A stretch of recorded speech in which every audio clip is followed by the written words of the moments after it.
हिंदू धार्मिक शास्त्रों के अनुसार कुंडली में कुछ ऐसे अशुभ दोष विद्यमान होते हैं जिनकी वजह से मनुष्य को जीवन में कामयाबी कभी नहीं मिल पाती। ऐसा ही एक दोष होता है जिसे पितृदोष कहा जाता है, जिसके कारण मनुष्य को भाग्य का साथ नहीं मिलता, साथ ही जिंदगी भर उसे संघर्ष ही करना पड़ता है। कई कोशिशों के बाद भी उसे अपने द्वारा किए गए कार्यों में कभी सफलता नहीं प्राप्त होती। पितृपक्ष वह समय होता है जब हमारे पितर 15 दिन के लिए धरती पर पधारते हैं। ऐसे में हमें पितरों को प्रसन्न करने के लिए हर तरह के प्रयासों को करना चाहिए ताकि हमारे पितृ हमसे प्रसन्न होकर हमें अपना आशीर्वाद प्रदान करें। ऐसे में अगर हो सके तो हमें संपूर्ण गीता का पाठ अवश्य ही करना चाहिए, किंतु कुछ कारणों के चलते अगर आप संपूर्ण गीता का पाठ इस दौरान नहीं कर सकते हैं तो पितरों की शांति के लिए और उनका आशीर्वाद प्राप्त करने के लिए, साथ ही उन्हें मुक्ति का मार्ग दिखाने के लिए गीता के 7वें अध्याय का पाठ अवश्य करें। आज की इस वीडियो में आप सुनेंगे पितरों को मोक्ष प्रदान करने वाले भगवद गीता के 7वें अध्याय के महात्म्य के बारे में।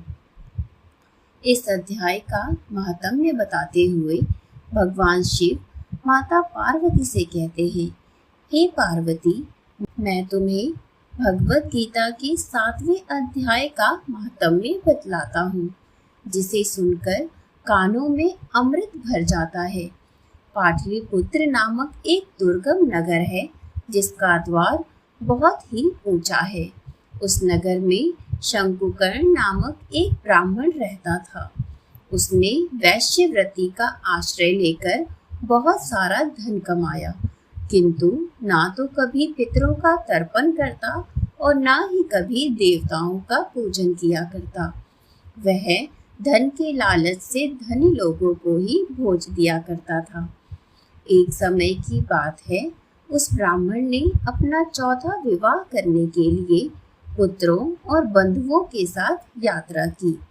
मार्ग में आधी रात के समय जब वह सो रहा था, तब एक सर्प ने कहीं से आकर उसकी बाह में काट लिया। उसके काटते ही ऐसी अवस्था हो गई कि मणि, मंत्र और औषधि आदि से भी उसके शरीर की रक्षा ना हो सकी। तत्पश्चात कुछ ही क्षणों में उसके प्राण पखेरु उड़ गए और वह प्रेत बन गया। फिर बहुत समय के बाद वह प्रेत सर्प योनि में उत्पन्न हुआ। उसका मन धन की वासना में ही बंधा हुआ था।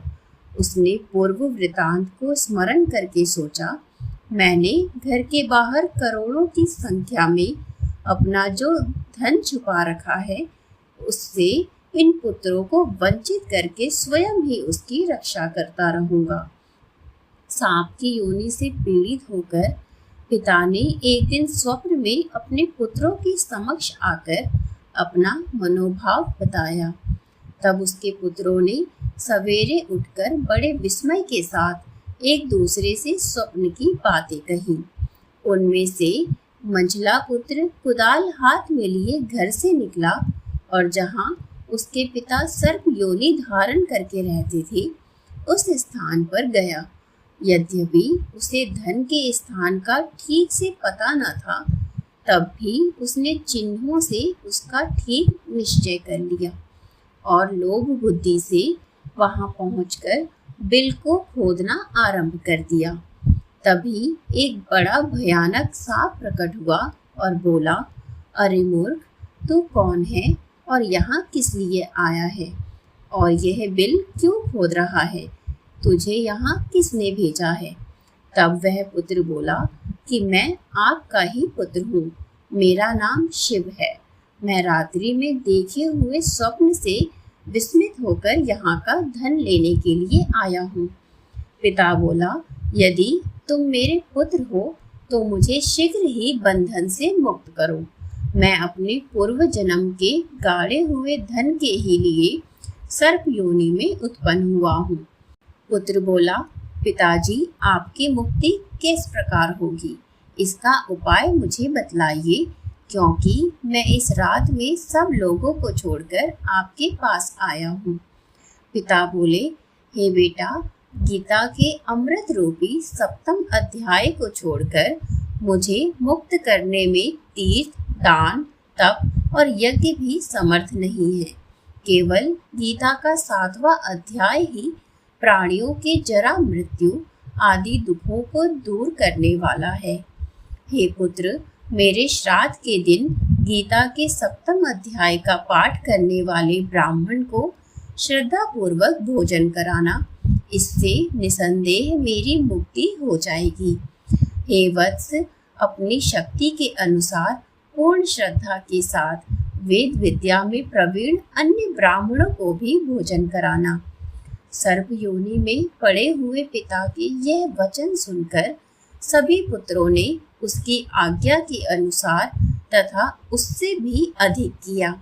तब शंकुकर्ण ने अपने सर्प शरीर को त्याग कर दिव्य देह धारण करी और सारा धन पुत्रों के अधीन कर दिया। पिता ने करोड़ों की संख्या में जो धन उनमें बांट दिया था, उससे सभी पुत्र बहुत प्रसन्न हो गए। उनकी बुद्धि अब धर्म कार्यों में लगने लगी। इसीलिए उन्होंने बावली, कुआं, पोखरा, यज्ञ तथा देव मंदिर के लिए उस धन का उपयोग किया और धर्मशाला भी बनवाई। तत्पश्चात 7वें अध्याय का सदा जप करते हुए उन्होंने मोक्ष को प्राप्त कर लिया। श्री महादेव जी कहते हैं, हे पार्वती, यह तुम्हें 7वें अध्याय का महात्म्य मैंने बतलाया है, जिसके श्रवण मात्र से मानव सब पापों से मुक्त हो जाता है। साथ ही यह अध्याय हमारे पूर्वजों को भी मुक्ति प्रदान करता है। तो ये था पितरों को मुक्ति दिलाने वाला भगवत गीता के 7वें अध्याय का महात्म्य। उम्मीद है आपको ये अध्याय पसंद आया हो, तो वीडियो को लाइक और चैनल को सब्सक्राइब जरूर करें।